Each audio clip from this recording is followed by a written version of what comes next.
Aunty Kathy Fisher for welcome. Thank you.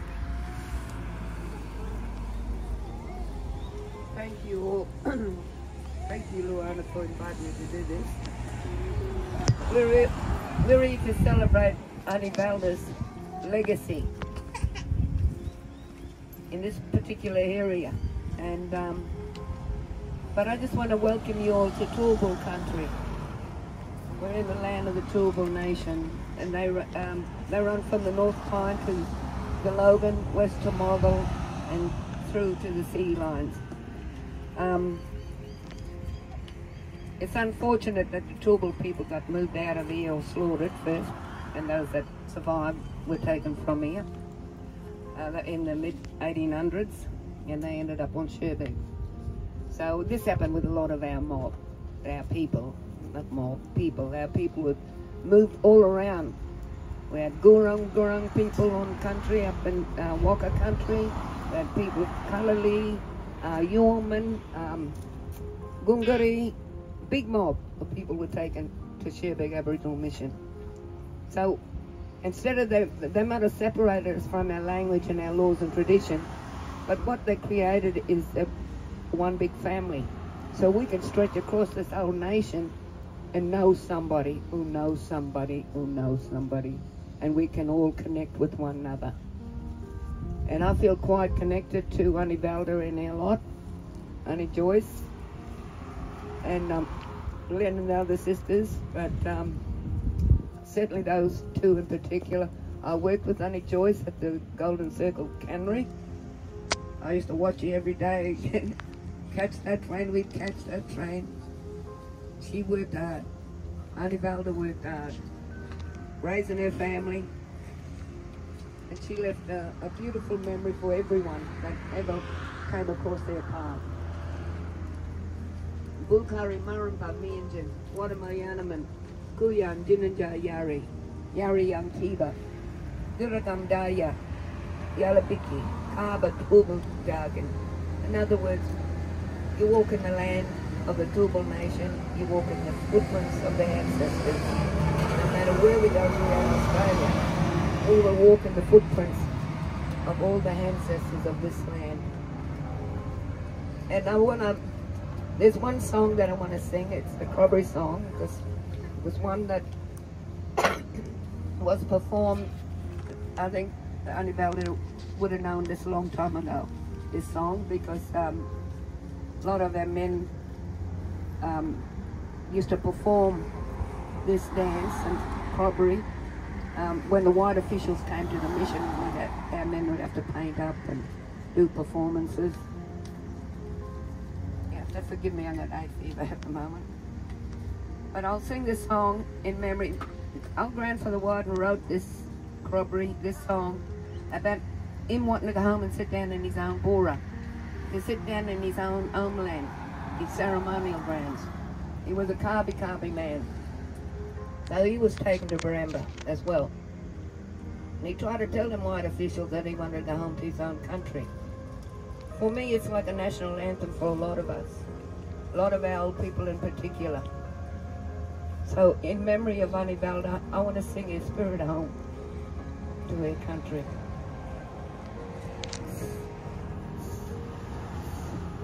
Gari ninanami, juju bubiro no. Gari ninanami, juju bubiro no. Gari ninanami, juju bubiro no. Gari ninanami, juju bubiro no. Gaya mamaranya, jagan gunganyongo. Gaya mamaranya, jagan gunganyongo. Gaya mamaranya, jagan gunganyongo. Garinanami, juju bubirono. Garinanami, juju bubirono. Garinanami, juju bubirono. Thank you. And there's a smoking ceremony that I will perform, and then I'll start it over here somewhere if you want to walk through it. It's a cleansing ceremony. We practice this. on the mission, and I think it's been practiced all over. It's particularly after we've lost someone. We just have to get smoked. The children, we get smoked, so we're not taking home any spirits from the graveside, from the graveyard. And also it's to get, as our old people used to say, we're going to get the devil out of you yet. So they smoke us to get the devil out of us. So that's part of what a smoking ceremony is all about. Is to clean the space and clean you. If you're carrying anything, drop it. Just drop it. That way you'll get the blessings of ancestral spirits. Thank you.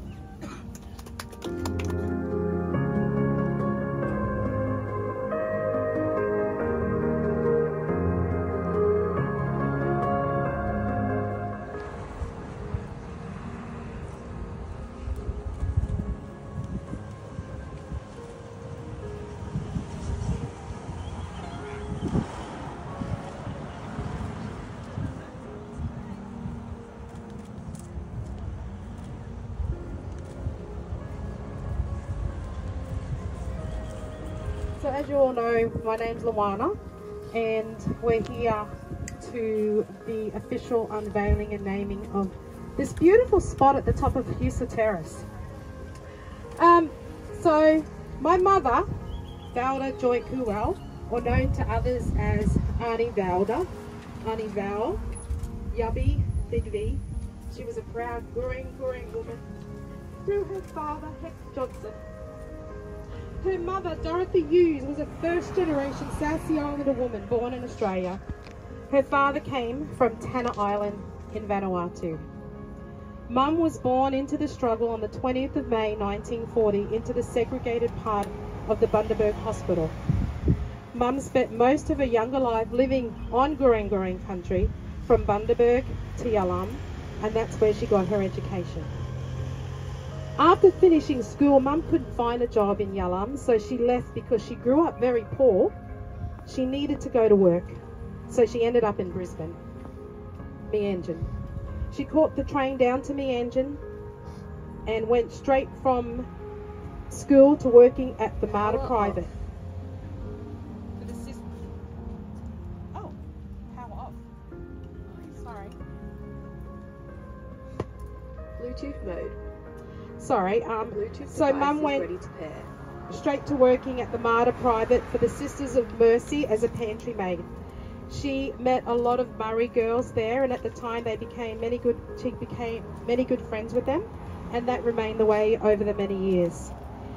In Meanjin, she met her husband, Mananjali man, Andy Kuwa, and they eventually married, and they remained here in Brisbane.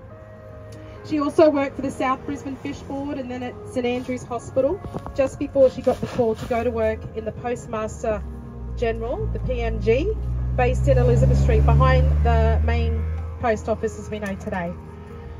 Mum worked there for 20 years until she got made redundant. They lived in Paris Street, West End, and in New Farm.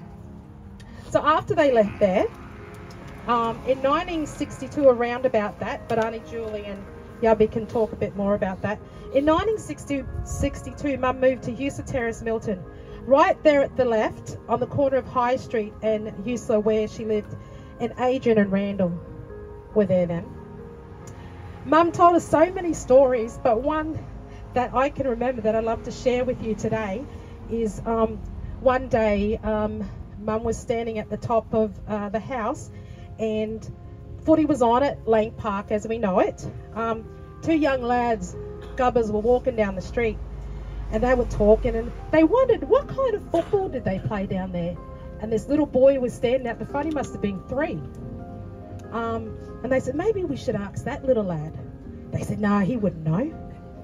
Mum always told the story. Anyway, they decided to ask him, and they reckoned to that little fella. Where is that little fella now? Oh, right there, shut up. And they said, hey, young lad, do you know what kind of footy they played down there? And that little boy reckoned, rugby league. She was so proud when she told that story. You know, Mum's probably listening from above right now. Saying, yeah, that's right. In 64, Mum moved to 21 Range Street. So for the old schoolers, like the Kellys would know, that was Range Street down here where the brewery is. It's part of the Forex Brewery. It's no longer a street. So she lived in, we all lived in 21 Range Streets. There were many Murrays that lived in that street. And that's where we first met the Kelly family. I remember Mum telling the story when I was about 10 months old. She told these stories so many times, I don't know why I'm reading it, but she said that she put me to sleep in a cot. So we were in the second story of that house. She put me, and when she went and started cleaning, she put me in the cot. And something told her after about 10 or 15 minutes, go back and check on that little girl. Big girl now. She walked in, and as she looked, the wind blew the curtain, and who was standing there? The 10-month-old girl that couldn't even crawl.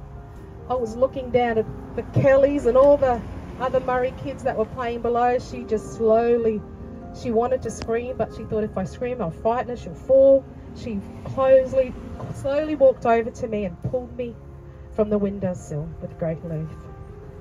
When PC, in that same address, PC, where is he? There he is. In 1969, poor PC was born in Range Street. And Mum always says when she walked in, me and Lani were playing in the yard, and all Lani could say, oh, you finally brought my baby home. Still our baby. So there's so many more memories there. We lived through the 1974 floods in Range Street.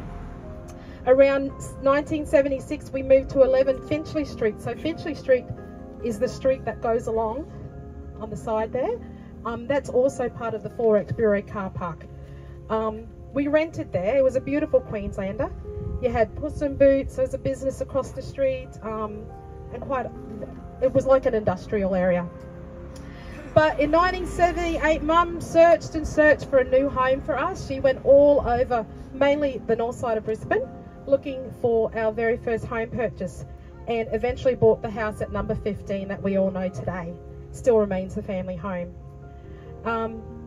This was such a groundbreaking move for our family to move into our own home, because not many, you know, First Nations people were able to do that at the time, but with the help of places like the Australian Development ADC, we were able to do that, which is IBA now.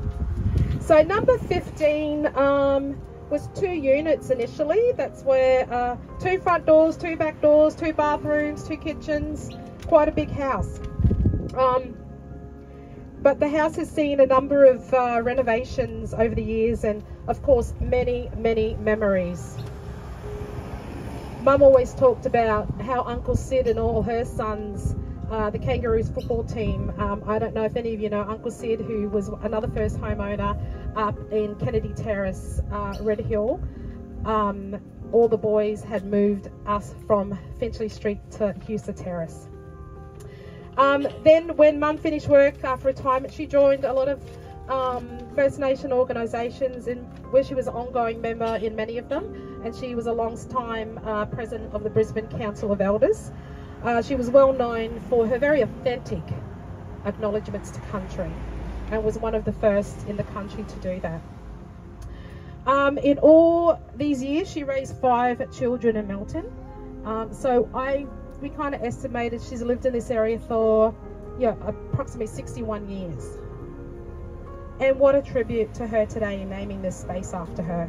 We are all thrilled and excited to be able to do this today and to have you all along on this journey. Before I do my thank yous, I would like to call upon her sisters to say a few words. It's my pleasure to be here today to celebrate this very lovely occasion for all the people who put it together, and the council, I suppose. Just Shanine's laughing at me now. No, pull up now. But anyway, yes, I remember Valda. You know, like I watched the kids of today. Valda, we lived about 2, nearly 3 miles from the high school. With her big briefcase, she would walk every day to school in the hottest sun, struggling. No bikes, we didn't have a car, you know, poor black fellas. So that's how she went. She played the game properly, and was very. She never gave in. And what I want to say, when I came to Brisbane, I came to her house, of course. You know, you always follow your family, and she had this gas. What was it? Shower. Gas shower. Well, we didn't know anything about gas stuff. So I was singing, Valda, Valda, come, hurry up. How about, look, this is going to be on fire here soon. But anyway, we've been through some of those hard times with her. But you know what? These hard times help to make us stronger. And look, she's a woman of strong decisions. And many years ago when we were young, teenagers, we went to a camp at Palm and we gave our lives to the Lord Jesus then. She had a decision made then. I just want to remind our young people, you can make good decisions that help you to prosper in life, not only materially and physically, but mainly spiritually. With that, I'll just say thanks for listening, and I'll catch up with you later. I'll have to sit down. Oh, well, I have many happy memories of our sister Valda. I remember when she first came to work in Brisbane, Dad polished up her old porter suitcase with brown polish, shoe polish, and made it shiny, you know, for the train. That's what we did in those days. So Valda was and Andy were our port of call in Brisbane. I was actually one of her bridesmaids in 1959. That's a long time ago, and I was still going to high school.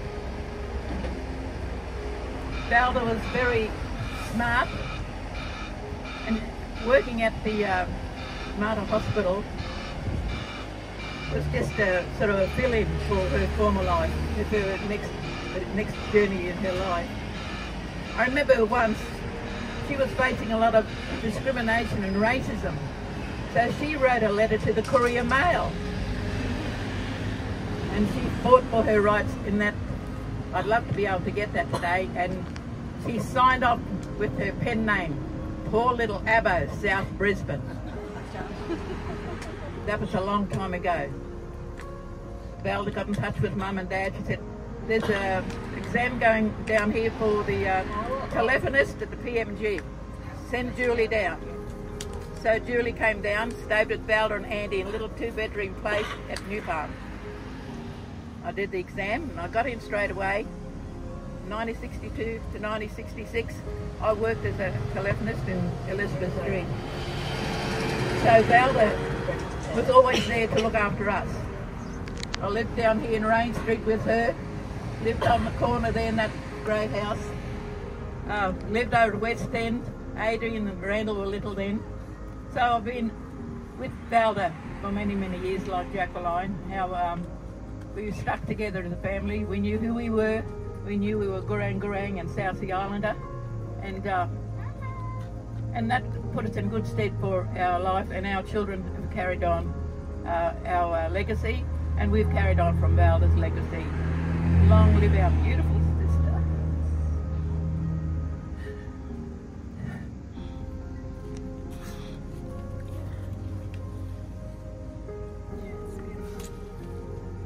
Thank you, Yubby. Yubby is Mum's older sister. Aunty Julieri is a Mum's younger sister. So let's give them a round of applause for getting up and just saying a few words. It's beautiful. Naming of the park today in honour of our matriarch, and big shout out to Brisbane City Council.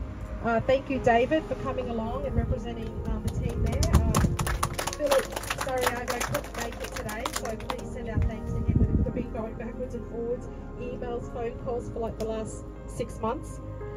Thank you to Aunty Kathy for your smoking and your welcome today, Aunty. We really appreciate that. We've got a couple of photographers around. I think Debbie's brought one.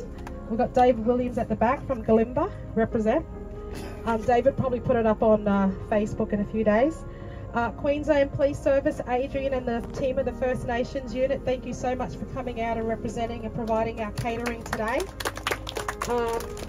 Coley Cake Creations, Adrian Lee, Coley Lee, you'll see the cake in a minute, it's absolutely beautiful. There's a couple of things that I've been working with Kaylee down here from Pato Then and Now. I've found some of Mum's stories and pictures, and we're working together to put that into print. So that'll come, I don't know, whenever I can get up there. Thanks, Kaylee. Oh, I'm Masood Gongari from the PA and Mike. Thanks a lot.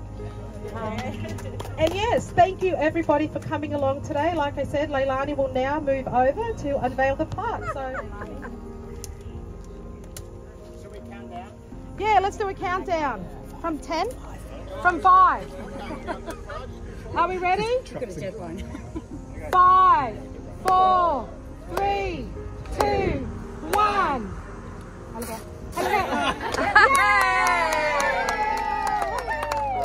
Look at that, how wonderful. So come here and sit there and think about it some more. Yes.